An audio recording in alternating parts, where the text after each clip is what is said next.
Every time we walk by a restaurant and smell the food being cooked, then by association, the mind will remember all the times in the past when we ate that kind of food. You can't help it. That's how the mind works. Huh? So we have to have a community where we restrict association between the sexes, where we cook only pure vegetarian food that's offered to Krishna, where we have artwork on the walls or deities, or we're constantly reading or hearing, chanting about Krishna. Where all together we're sitting down and discussing plans of how to serve Krishna, how to spread Krishna consciousness, how to engage all of our activities in worship of Krishna.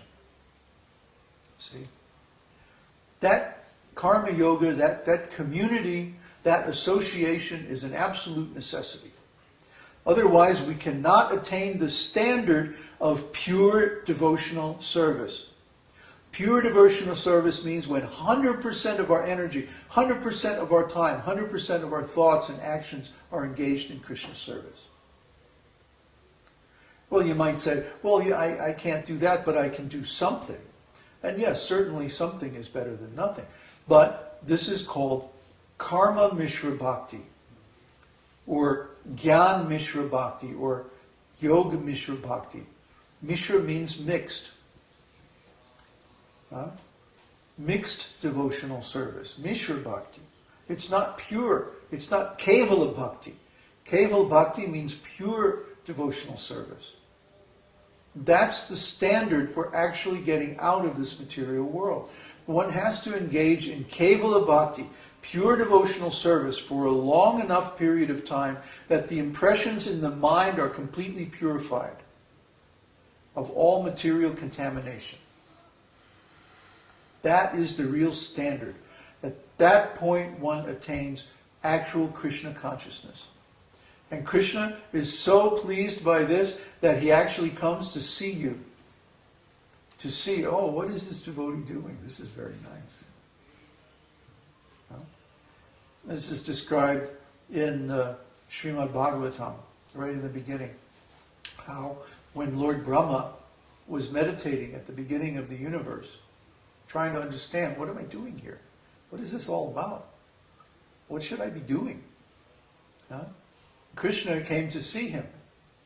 He was so pleased after Lord Brahma meditated for 10,000 years with the demigods. He appeared to Lord Brahma and shook his hand. Good job. This is why you're here.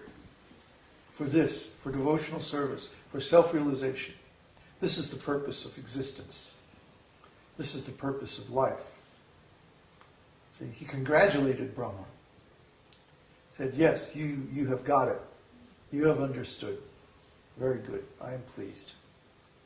Now, I will enlighten you with all transcendental knowledge. Now go and create the universe just as it was before.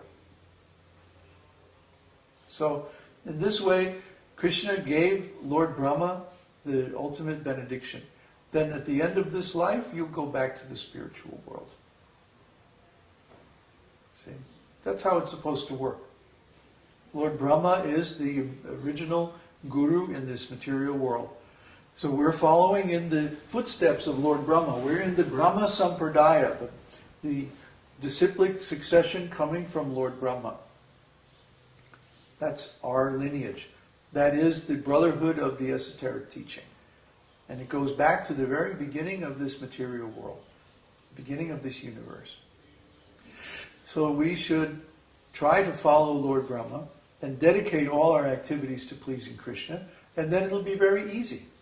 Krishna will become pleased. If we simply stay in the association of devotees.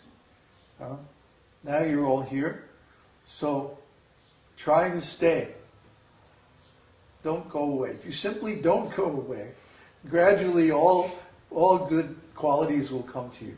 I remember one devotee, I'm not going to tell his name, but when I first met him, I thought, oh man, what a loser. This guy is not going to make it. I mean, he just, he's the kind of guy who would be listening to class and just fall asleep. And then at the end of the class, it's like, hey, wake up, wake up. even Prabhupada was there. He was falling asleep. So what to do?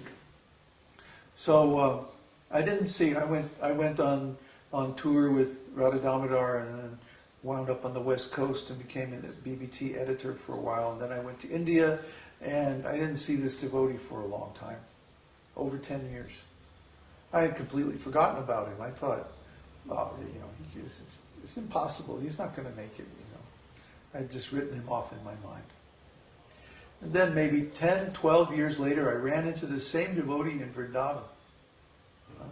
And he was such a nice devotee. I mean, he was first class. He was humble, learned, renounced, still brahmachari after all that time. And he was very advanced, very devotional. So I asked him, I said, wow, how did you do it? I'm always interested to know when I see a devotee making a lot of advancement. How did you do it? He said, well, I heard one class by Prabhupada where he said, simply don't leave. Somehow or other, stay. Then by association, by time, you will become advanced. So I took that instruction to heart. And even though so many times I wanted to leave, I said, no, Srila Prabhupada told me not to leave. So I won't leave, I'll stay and I'll continue this process.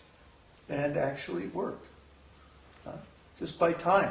We don't see day to day how much we're advancing. Because after the first few days it's kind of a slow, gradual process. But when we see someone that we haven't seen in some years, who's been following this process every day, little by little, then we can see tremendous advancement, tremendous difference. So somehow or other, don't leave. Don't give up the advancement you've already got. Even if it's difficult, even if you're having trouble. We see this sometimes on the stock market. We'll get into a trade and it'll go kind of sideways and maybe we don't, it's not making any money. But if our fundamentals were right and we had a good reason for getting into trade, then sooner or later it'll go in the direction that we want. So similarly, in the beginning there may be difficulties in Krishna consciousness. There may be so many things that we're lacking. So it's rough. It's hard. And we don't think we're making any advancement. But I'll tell you this. The days that you chant when you just don't feel like it and when it's hard and when you seem like you're not making any, those are the days when you're making most advancement. Why? Because you're strengthening your desire to approach Krishna. Let me tell you from my own experience that this is true.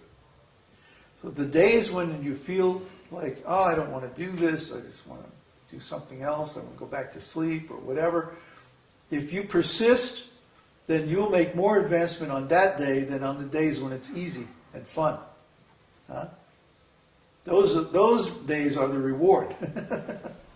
But they always come after some struggle, after some difficulty. Thank you. So hang in there. Don't leave. Don't go back to the old ways. Don't give up. That's the main qualification. And we are gradually developing this project plan for a transcendental community. And when we get it perfected, and then we get some example community, we want to duplicate this community all over the world. Remember, next year food prices are going to go through the roof. Remember, I told you so. You could have started now, today, to get other people involved in this teaching. And by next year you would have a nice community and you could have a community garden and you could be raising your own food and living collectively and saving so much money. Remember, I told you this. Next year when you're starving and you don't have enough money to pay your rent, remember, I told you this. You could have started today to invite your friends and play these videos and share this teaching with them. And by next year you could have a nice community and you could be living very comfortably. But no, if you're not going to do that, you're going to suffer.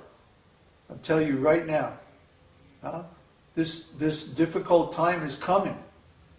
It's coming. If you don't do something about it now, you're going to be suffering.